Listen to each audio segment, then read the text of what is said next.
हमने फंक्शंस को क्लासिफाई किया उनके ग्राफिकल बिहेवियर के लिहाज से। हमने फंक्शंस को क्लासिफाई किया उनकी डोमेन, कोडोमेन और रेंज के आपस में ताल्लुक के लिहाज से। अब हम देखते हैं कि एप्लीकेशन के लिहाज से फंक्शंस की क्लासिफिकेशन क्या है। एप्लीकेशन के लिहाज से फंक्शंस की दो कैटेगरीज हैं, अलजेब्रिक फंक्शंस और ट्रांसडेंटल फंक्शंस। आइए देखते हैं कि अलजेब्रिक फंक्शंस और ट्रांसडेंटल फंक्शंस क्या हैं।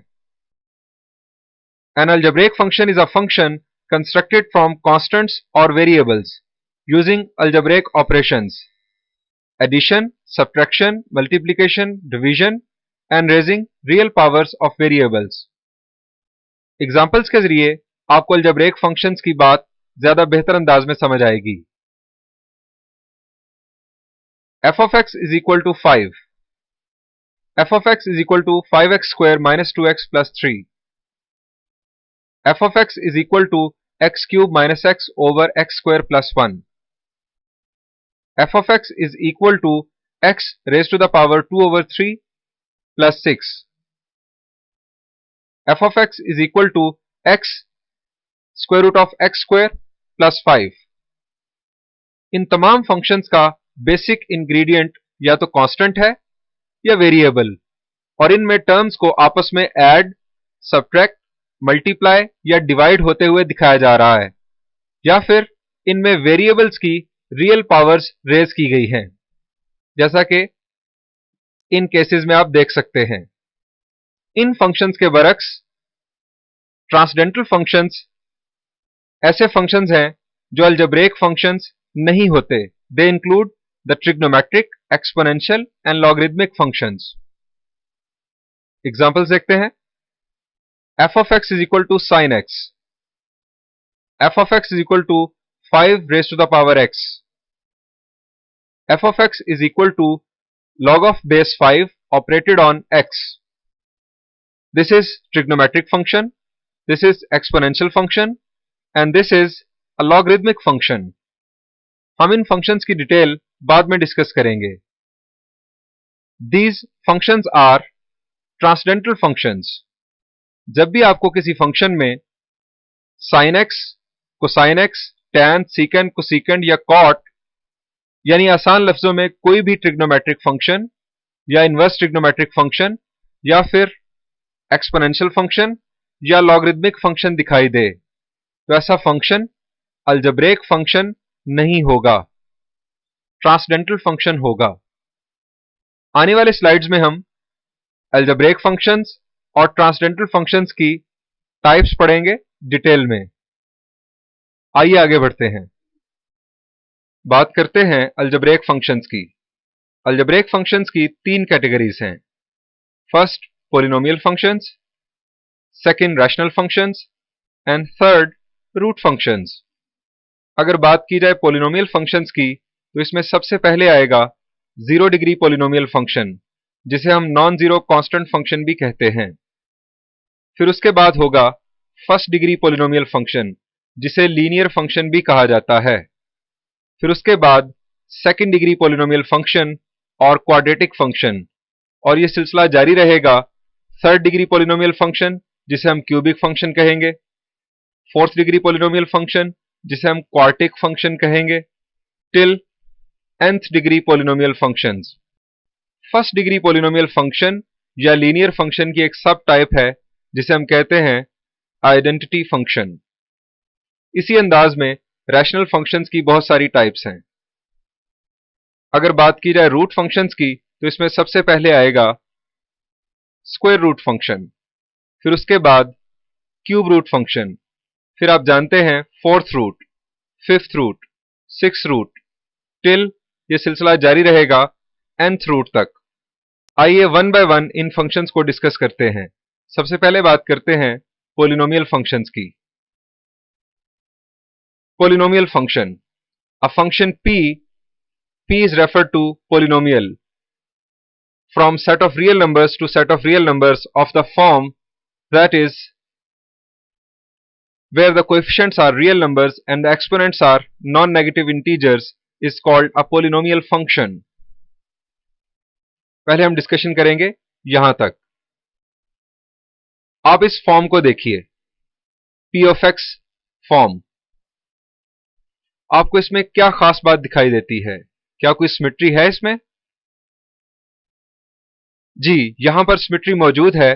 जरा गौर कीजिए, x के लिए एक्सपोनेंट है n, तो a के लिए सबस्क्रिप्ट है n, यहां पर n-1, तो यहां पर n-1, n-2, तो यहां पर n-2, यहां पर x स्क्वायर, तो यहां पर a2, यहां पर x raise to the power 1, यहां पर a के लिए सबस्क्रिप्ट है 1। अगर यहां पर a के लिए सबस्क्रिप्ट है 0, तो इसके साथ हम लिख सकते हैं x रेज टू पावर 0। अब ये a0, a1, a2 up till an, ये है कोएफिशिएंट्स, और किसी पॉलिनोमियल फंक्शन में ये तमाम कोएफिशिएंट्स रियल नंबर्स होंगे। अब अगर बात की जाए एक्सपोनेंट्स की, यानी ये वेरिएबल x की जो पावर्स हैं, तो ये तमाम नॉन नेगेटिव इंटीजर्स होंगी। नॉन नेगेटिव इंटीजर से मुराद positive integer?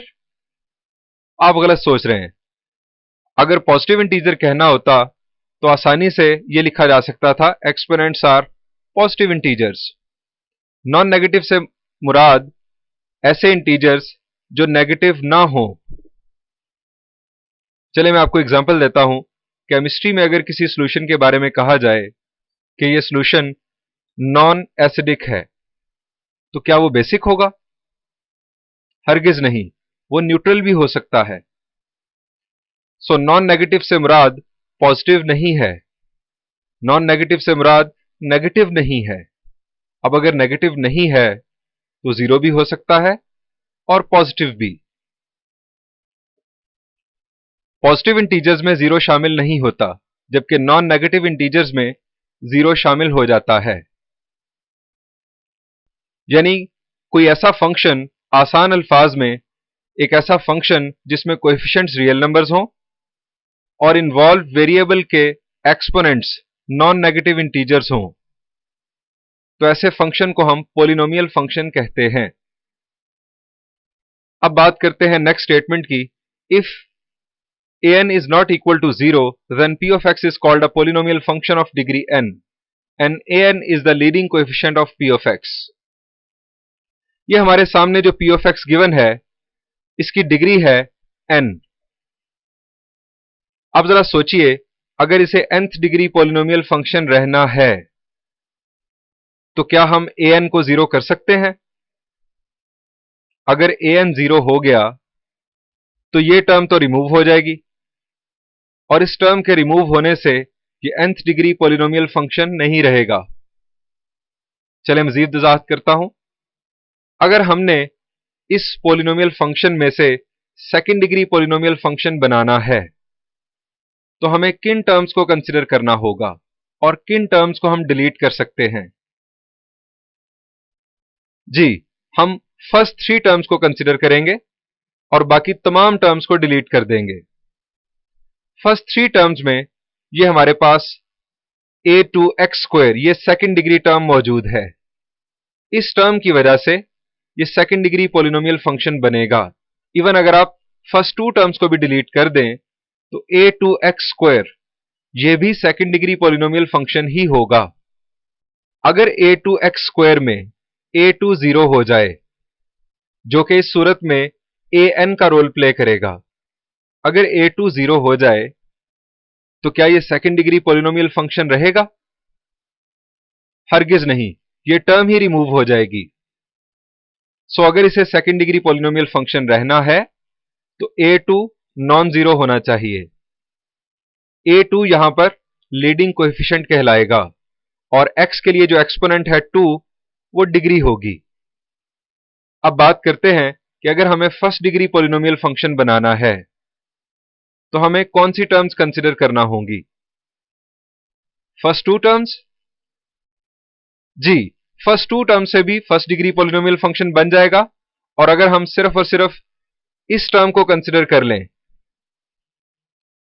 a1 x raise to the power 1 को, तो यह भी फर्स्ट डिग्री पॉलिनोमियल फंक्शन ही होगा।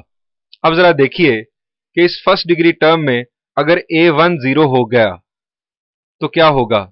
क्या ये फर्स्ट डिग्री पॉलिनोमियल फंक्शन रहेगा? हरगिज नहीं, a1 को 0 नहीं होना चाहिए। इसी तरह अगर हमें 0 डिग्री पॉलिनोमियल फंक्शन बनाना है तो a0 को 0 नहीं होना चाहिए। अगर a0 0 हो गया तो 0 के साथ x रेज टू पावर कुछ भी लिखा जा सकता है। सो यहां पर 0 नहीं होना चाहिए कोएफिशिएंट के तौर पर, क्योंकि कोएफिशिएंट के तौर पर अगर हमारे पास 0 होगा तो फिर जरूरी नहीं है कि x की पावर 0 लिखी जा सके उसके साथ, फिर तो आप x की पावर कुछ भी लिख सकते हैं, ये आर्बिट्रेरी डिग्री का पॉलिनोमियल बन जाएगा। आपको यहां पर x रेज टू पावर 0 के साथ नॉन जीरो नंबर चाहिए, that will play role of leading coefficient. So conclude करते हैं कि हाईएस्ट डिग्री टर्म जो मौजूद होगी किसी पॉलिनोमियल फंक्शन में, उसका कोएफिशिएंट नॉन जीरो होना चाहिए और उस कोएफिशिएंट को हम कहते हैं लीडिंग कोएफिशिएंट। अब पॉलिनोमियल फंक्शन की जजमेंट के लिए आपको आसान कॉन्सेप्ट बता देता हूं। आप सिर्फ इन दो बातों को याद रखें। First, coefficients are real numbers, and second, exponents are non negative integers. यानी एक ऐसा फंक्शन, एक ऐसा अलजेब्रिक फंक्शन जिसमें कोएफिशिएंट्स रियल नंबर्स हों और इन्वॉल्व वेरिएबल के एक्सपोनेंट्स नॉन नेगेटिव इंटीजर्स हों, तो वो फंक्शन पॉलिनोमियल फंक्शन होगा। आइए कुछ एग्जांपल्स देखते हैं। उन एग्जांपल्स में आपको जजमेंट सिखाई जाएगी पॉलिनोमियल फंक्शन की। f of x is equal to 1 over x plus x raised to the power 1 over 2 plus 5। यहां पर कोएफिशिएंट्स तो रियल नंबर्स हैं, हमें यहां पर कोई कॉम्प्लेक्स नंबर दिखाई नहीं दे रहा। 5 रियल नंबर है, यहां पर 1 है, यहां पर भी 1 है। कोएफिशिएंट्स रियल नंबर्स हैं। फर्स्ट कंडीशन हमारी ओके है। अब जरा देखिए कि क्या वेरिएबल जो हमारा इन्वॉल्व है x, उसके एक्सपोनेंट्स, तमाम एक्सपोनेंट्स नॉन नेगेटिव इंटीजर्स हैं। यहां पर हम लिख सकते हैं x रेज़ टू पावर 0, यहां पर है 0, यहां पर 1/2 और यहां पर है -1। अगर हम x को न्यूमरेटर में कंसीडर करेंगे तो -1। सो तमाम एक्सपोनेंट्स नॉन नेगेटिव इंटीजर्स नहीं हैं। 1/2 तो इंटीजर ही नहीं है और -1 चूंकि नेगेटिव इंटीजर है, सो वो भी हमारी कंडीशन को सेटिस्फाई नहीं करता। So this is not a polynomial function. Next example, g of x is equal to 5। 5 के साथ हम लिख सकते हैं x raised to power 0। This is real number, coefficient is a real number and the exponent is non-negative integer. So this is a polynomial function। अब इसमें exponent, highest exponent क्या है जी? It is 0, so its degree is 0। इसका leading coefficient क्या है जी? Leading coefficient है इसका 5। हाईएस्ट डिग्री टर्म के साथ जो कोएफिशिएंट होगा that will be leading coefficient. Next example, h of x is equal to -2x plus 7। -2 is a real number, 7 is a real number और 7 के साथ हम लिख सकते हैं x raised to power 0। यहां पर x के लिए एक्सपोनेंट है 1, यहां पर 0, 0 और 1 दोनों non negative integers. So this is a polynomial function और इसकी डिग्री क्या है जी? इसकी डिग्री है 1 और leading coefficient, highest degree term में जो कोएफिशिएंट है that is -2। So leading coefficient is -2। Next example, last one, f of x equal to 5x square minus 2x plus 3। 5, -2 and 3 ये तमाम रियल नंबर्स। 3 के साथ हम लिख सकते हैं x raised to power 0, 0, 1 and 2। ये तमाम नॉन नेगेटिव इंटीजर्स हैं, exponents. So this is a polynomial function. इसकी डिग्री क्या है जी, हाईएस्ट एक्सपोनेंट है 2, सो डिग्री इसकी है 2 और लीडिंग कोएफिशिएंट, अब तो आप समझ गए होंगे, लीडिंग कोएफिशिएंट है 5।